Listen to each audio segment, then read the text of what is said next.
Hello everyone, welcome back to the Harshit DSC classes. ఈరోజు మనం ఈ వీడియోలో వచ్చేసి సైన్స్ సోషల్కి సంబంధించినటువంటి ప్రాక్టీస్ బిట్స్ అయితే చూద్దాము.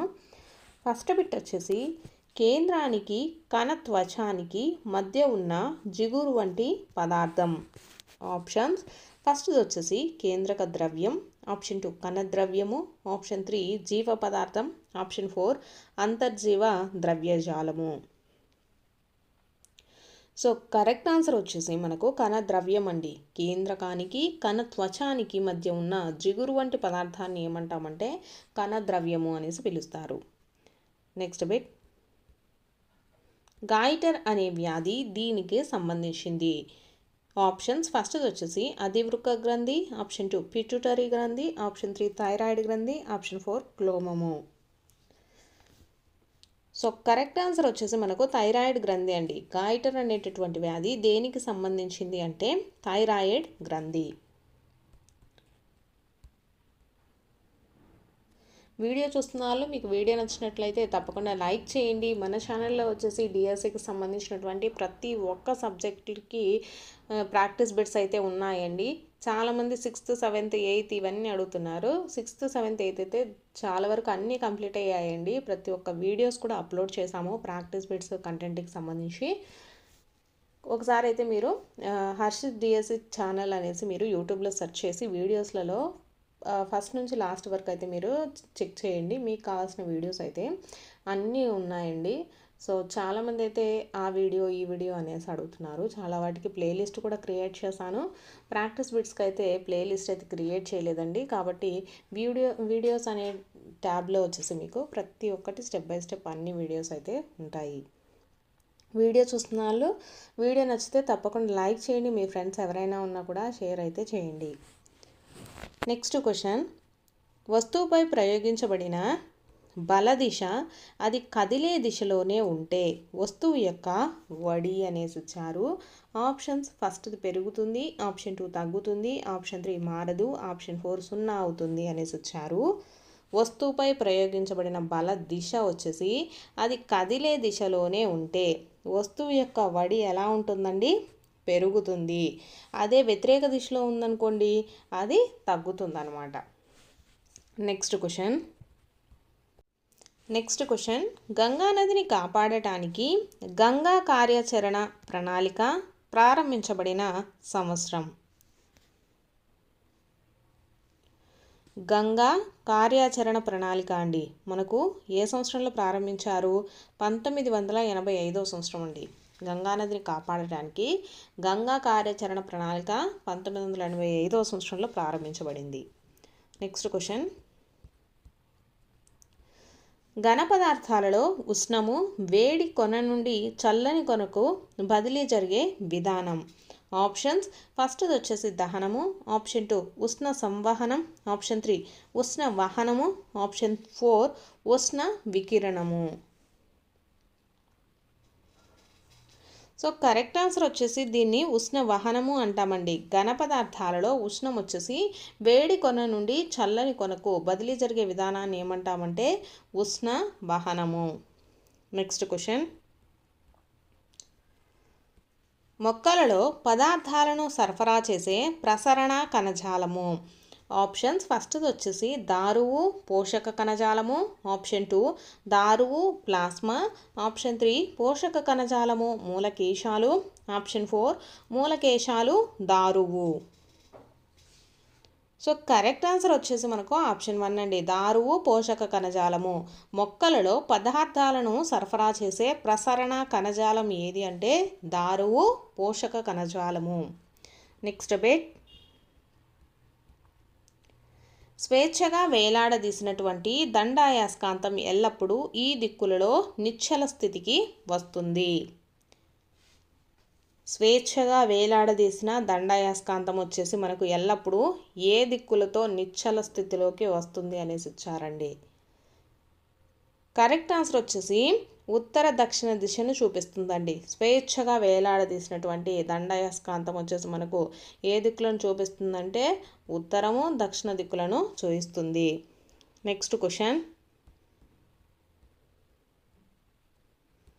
ప్రకృతి వైపరీత్యాలు, పేదరికము, నిరుద్యోగం వంటివి దీనికి ప్రధాన కారణాలు. ఆప్షన్స్ ఫస్ట్ వచ్చేసి వ్యవసాయము, ఆప్షన్ 2 విద్య, ఆప్షన్ 3 వలస, ఆప్షన్ 4 ఉత్పత్తి అనేసి ఇచ్చారండి. సో మనకు ప్రకృతి వైపరీత్యాల వల్ల కానీ, పేదరికము, నిరుద్యోగం వంటివి దేనికి ప్రధాన కారణాలు అవుతాయి అంటే వలసకండి, వలసకు ప్రధాన కారణాలు అవుతాయి. So option 3 is the right answer. Next question, కపాలము, ఉరఃపంజరము, వెన్నెముక ఈ వ్యవస్థలోని ముఖ్య భాగాలు. కపాలము, ఉరఃపంజరము, వెన్నెముక అండి ఏ వ్యవస్థలో ఉండేటటువంటి ముఖ్య భాగాలు అనేసి అడిగారు. ఆప్షన్స్ ఫస్ట్ది జీర్ణ వ్యవస్థ, ఆప్షన్ 2 శ్వాస వ్యవస్థ, ఆప్షన్ 3 నాడీ వ్యవస్థ, ఆప్షన్ 4 అస్థిపంజర వ్యవస్థ. సో కరెక్ట్ ఆన్సర్ వచ్చేసి అస్థిపంజర వ్యవస్థ అండి. కపాలము, ఉరఃపంజరము, వెన్నెముక ఏ వ్యవస్థలోని ముఖ్య భాగాలు అంటే అస్థిపంజర వ్యవస్థ. నెక్స్ట్ క్వశ్చన్, మా అమ్మ సోదరుని కూతురు సంజన. సంజన మా అమ్మకు ఏమవుతుంది అనేసి ఇచ్చారు. ఆప్షన్స్ ఫస్ట్ది సోదరి, ఆప్షన్ 2 అత్త, ఆప్షన్ 3 కూతురు, ఆప్షన్ 4 మేనకోడలు అనేసి ఇచ్చారు.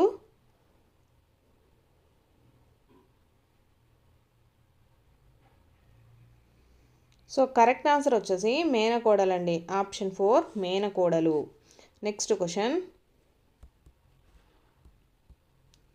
ఎడారి ప్రాంతంలో ప్రధానమైన రవాణా సాధనం ఏది అనేసి ఇచ్చారండి. ఎడారి ప్రాంతంలో ఆప్షన్స్ ఫస్ట్ వచ్చేసి స్లెడ్జ్, ఆప్షన్ 2 ఒంటె, ఆప్షన్ 3 పడవ, ఆప్షన్ 4 రోప్ వే అనేసి ఇచ్చారు.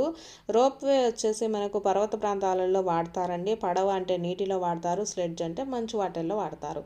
సో ఎడారి ప్రాంతాలలో వాడేటటువంటి రవాణా సౌకర్యం ఏది అంటే ఒంటె అండి. Option 2 is the right answer. ఎడారి ప్రాంతంలో ప్రధానమైన రవాణా సాధనం ఒంటె. నెక్స్ట్ క్వశ్చన్, మనకు రోప్ వేలు వచ్చేసి పర్వత ప్రాంతాలలో, కొండ ప్రాంతాలలో మనకు రోప్ వేని యూజ్ చేస్తారండి. నెక్స్ట్ క్వశ్చన్, నువ్వు పామును చేరుకున్నప్పుడు భయపడకు, ఎక్కడం దిగడం ఈ ఆటలో అతి సహజం. ఈ ఆట పేరు ఏది అనేసి ఇచ్చారండి. సో ఆప్షన్స్ ఫస్ట్ది లూడో, ఆప్షన్ 2 చదరంగం, ఆప్షన్ 3 వైకుంఠపాలి, ఆప్షన్ 4 క్యారమ్స్ అనేసి ఇచ్చారు. సో మనకు పాములు ఇవన్నీ మనకు ఎక్కడ కనిపిస్తాయంటే వైకుంఠపాలి అండి. వైకుంఠపాలి. Option 3 is the right. Next question, ఇది పునరుత్పాదక వనరు అనేసి ఇచ్చారండి. ఆప్షన్స్ ఫస్ట్ది బొగ్గు, పెట్రోలియం, ఆప్షన్ 3 సహజ వాయువు, ఆప్షన్ 4 సౌరశక్తి. కరెక్ట్ ఆన్సర్ వచ్చేసి సౌరశక్తి అండి. ఇది పునరుత్పాదక వనరు. పునరుత్పాదక వనరు ఏది అంటే సౌరశక్తి. నెక్స్ట్ క్వశ్చన్, వేసవి కాలంలో క్రిస్మస్ పండుగను జరుపుకునే దేశం ఏది. ఆప్షన్స్ ఫస్ట్ది Australia, option 2 America, option 3 France, option 4 China అనేసి ఇచ్చారు. సో కరెక్ట్ ఆన్సర్ వచ్చేసి ఆస్ట్రేలియా అండి. వేసవి కాలంలో క్రిస్మస్ పండుగను జరుపుకునే దేశం వచ్చేసి ఆస్ట్రేలియా. నెక్స్ట్ క్వశ్చన్, దేవగిరి వీరికి రాజధానిగా ఉండేది. దేవగిరి అండి. ఆప్షన్స్ ఫస్ట్ది హొయసలులు, ఆప్షన్ 2 యాదవులు, ఆప్షన్ 3 పాండ్యులు, ఆప్షన్ 4 చోళులు అనేసి ఇచ్చారు. దేవగిరి వచ్చేసి ఎవరికి రాజధాని అంటే యాదవులకండి. యాదవుల రాజధాని వచ్చేసి దేవగిరి. నెక్స్ట్ క్వశ్చన్, ఈ అధికరణ ప్రకారము ఒక న్యాయవాది ద్వారా తనను తాను రక్షించుకునే ప్రాథమిక హక్కు ప్రతి వ్యక్తికి ఉంటుంది. సో ఇక్కడ మనకి ఏమి ఇచ్చారంటే అధికరణలను ఇవ్వడం జరిగిందండి. ఏ ఆర్టికల్ ప్రకారము ఒక న్యాయవాది ద్వారా తనను తాను రక్షించుకునే ప్రాథమిక హక్కు ప్రతి వ్యక్తికి ఉంటుంది అనేసి ఇచ్చారు. సో కరెక్ట్ ఆన్సర్ వచ్చేసి 22వ అధికరణ అండి. 22వ అధికరణ. నెక్స్ట్ క్వశ్చన్, నీటిని శుద్ధి చేసేటటువంటి అత్యంత సాధారణ పద్ధతి ఏది అనేసి ఇచ్చారు. ఆప్షన్స్ ఫస్ట్ది చల్లబరచడం, ఆప్షన్ 2 గడ్డ కట్టించడం, ఆప్షన్ 3 కరిగించడం, ఆప్షన్ 4 మరిగించడం అనేసి ఇచ్చారు. కరెక్ట్ ఆన్సర్ వచ్చేసి మరిగించడం అండి. నీటిని శుద్ధి చేసే అత్యంత సాధారణ పద్ధతి ఏది అంటే మరిగించటం. నెక్స్ట్ క్వశ్చన్,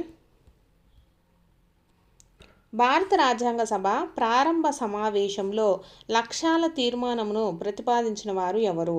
లక్ష్యాల తీర్మానం అండి. లక్ష్యాల తీర్మానాన్ని ప్రతిపాదించింది ఎవరు? ఆన్సర్ వచ్చేసి జవహర్లాల్ నెహ్రూ అండి. జవహర్లాల్ నెహ్రూ భారత రాజ్యాంగ సభ ప్రారంభ సమావేశంలో లక్ష్యాల తీర్మానం అండి. లక్ష్యాల తీర్మానాన్ని ప్రతిపాదించింది Jawaharlal Nehru. Next question, Bheemunipatnam municipality స్థాపించబడిన సంవత్సరం. భీమునిపట్నం మున్సిపాలిటీ అండి. భీమునిపట్నం మున్సిపాలిటీ స్థాపించబడినటువంటి సంవత్సరం ఏది అంటే 1861 అండి. 1861లో మనకు భీమునిపట్నం మున్సిపాలిటీ అయితే స్థాపించారు. నెక్స్ట్ క్వశ్చన్, భూ వనరులను సంరక్షించడానికి అనువైన పద్ధతి కానిది ఏది అనేసి ఇచ్చారు. ఆప్షన్స్, ఫస్ట్ది అడవుల పెంపకము, ఆప్షన్ 2 భూసేకరణ, ఆప్షన్ 3 రసాయన ఎరువులను వాడకం, ఆప్షన్ 4 వచ్చేసి పశువులను అతిగా మేపడాన్ని నియంత్రించడం అనేసి ఇచ్చారండి. భూ వనరులను సంరక్షించడానికి అనువైన పద్ధతి కానిది ఏది అని ఇచ్చారు. సో అనువైన పద్ధతి కానిది రసాయన ఎరువులను వాడటం అండి. సో భూ వనరులను సంరక్షించాలంటే అడవులను పెంచడం, భూసేకరణ, అలాగే పశువులను అతిగా మేపడం తగ్గించడం వల్ల మనం భూ వనరులను సంరక్షించవచ్చు అనమాట. సో వీటికి అనువైన పద్ధతి కానిది వచ్చేసి రసాయనిక ఎరువులను వాడటం. నెక్స్ట్ క్వశ్చన్, అక్బర్ ఇబాదత్ ఖానాను దీనికోసం నిర్మించాడు. ఆప్షన్స్, ఫస్ట్ వచ్చేసి విశ్రాంతి, ఆప్షన్ 2 సైనిక శిక్షణ, ఆప్షన్ 3 నాణాల ముద్రణ, ఆప్షన్ 4 ప్రార్థన. ఇబాదత్ ఖానా అండి. ఇబాదత్ ఖానాను దేనికోసం నిర్మించారు? ప్రార్థన కోసం. ప్రార్థన కోసం. నెక్స్ట్ క్వశ్చన్, బీఘా అనగా ఏమి? ఆప్షన్స్, ఫస్ట్ వచ్చేసి భూమిని కొలిచే ప్రమాణము, ఆప్షన్ 2 శ్రమను కొలిచే ప్రమాణం, ఆప్షన్ 3 ఆదాయమును కొలిచే ప్రమాణం, ఆప్షన్ 4 పంటలను కొలిచే ప్రమాణం. కరెక్ట్ ఆన్సర్ వచ్చేసి బీఘా అంటే ఏంటంటే భూమిని కొలిచే ప్రమాణం అండి. బీఘా అంటే భూమిని కొలిచేటటువంటి ప్రమాణము. నెక్స్ట్ క్వశ్చన్, భారతదేశపు మొట్టమొదటి వైద్యురాలు. ఆప్షన్స్ వచ్చేసి ఫస్ట్ది Kadambini Ganguly, option 2 Bachendri Pal, option 3 Anandibai Joshi, option 4 Savitribai Phule. Correct answer వచ్చేసి ఆనందీబాయి జోషి అండి. భారతదేశపు మొట్టమొదటి వైద్యురాలు ఎవరు అంటే ఆనందీబాయి జోషి. నెక్స్ట్ క్వశ్చన్, సరికాని జతను గుర్తించండి అనేసి ఇచ్చారు. ఫస్ట్ వచ్చేసి ప్రకాశం బ్యారేజ్ కృష్ణా నది, ఆప్షన్ 2 ధవళేశ్వరం ఆనకట్ట గోదావరి నది, ఆప్షన్ 3 సోమశిల ప్రాజెక్టు పెన్నా నది, ఆప్షన్ 4 నాగార్జున సాగర్ కావేరీ నది అనేసి ఇచ్చారండి.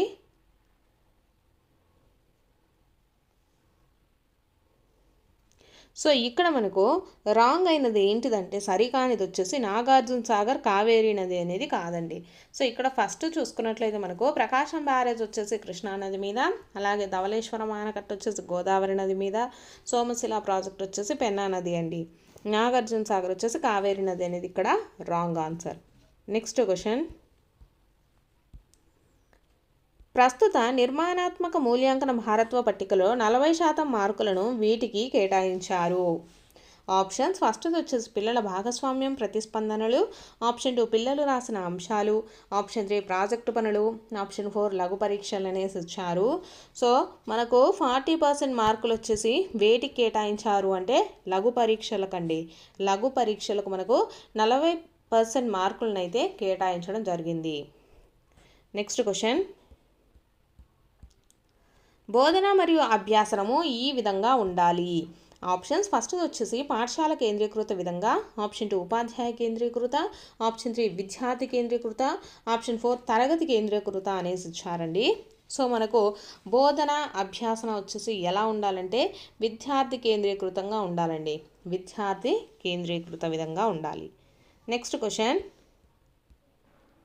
నెక్స్ట్ వచ్చేసి విజ్ఞాన శాస్త్రం మనం ఎలా ఉండాలో నేర్పే జ్ఞానరాశి అని నిర్వచించినది ఎవరు? విజ్ఞాన శాస్త్రం వచ్చేసి మనం ఎలా ఉండాలో నేర్పేటటువంటి జ్ఞానరాశి అని నిర్వచించింది ఎవరు అంటే ఆల్బర్ట్ ఐన్స్టీన్ అండి. Albert Einstein. నెక్స్ట్ క్వశ్చన్, చారిత్రక భౌగోళిక సాంఘిక విషయాల అంతర సంబంధాల అధ్యయనమే సాంఘిక శాస్త్రము అని నిర్వచించిన వారు ఎవరు? చారిత్రక భౌగోళిక సాంఘిక విషయాల అంతర సంబంధాల అధ్యయనమే సాంఘిక శాస్త్రం అని నిర్వచించిన వారు ఎవరు? ఆప్షన్స్ వచ్చేసి ఫస్ట్ది J V Michaels, option 2 James Hemmings, option 3 Kothari commission, option 4 జాతీయ విద్యామండలి. సో కరెక్ట్ ఆన్సర్ వచ్చేసి జేమ్స్ హెమ్మింగ్ అండి, జేమ్స్ హెమ్మింగ్. నెక్స్ట్ క్వశ్చన్, నాటకీకరణకు సంబంధించి సరికాని అంశం ఏది? సో నాటకీకరణకు సంబంధించి సరికాని అంశం అడిగారు. ఆప్షన్స్ ఫస్ట్ది పాత్రధారులను జాగ్రత్తగా ఎంచుకోవాలి, ఆప్షన్ 2 తరగతి గదిని రంగస్థలంగా భావించాలి, ఆప్షన్ 3 కథను ముందుగానే సిద్ధం చేసుకోవాలి, ఆప్షన్ 4 ప్రదర్శనను ఉపాధ్యాయుడు నియంత్రించాలి అనేసి ఇచ్చారండి. సో సరికాని అంశం ఏంటి? ఆప్షన్ 4 అండి, ప్రదర్శనను ఉపాధ్యాయుడు నియంత్రించాలి. నెక్స్ట్ క్వశ్చన్, నిర్మాణాత్మక మూల్యాంకనంలో ప్రాజెక్టు పనులకు కేటాయించిన మార్కులు. నిర్మాణాత్మక మూల్యాంకనంలో అండి ప్రాజెక్టు పనులకు కేటాయించిన మార్కులు వచ్చేసి 10 మార్కులు. ఇవి వచ్చేసి మనకు సైన్స్ సోషల్కి సంబంధించినటువంటి ప్రాక్టీస్ బిట్స్ అండి. వీడియో చూస్తున్న వాళ్ళు వీడియో నచ్చినట్లయితే తప్పకుండా లైక్ చేసి సబ్స్క్రైబ్ చేసుకోండి.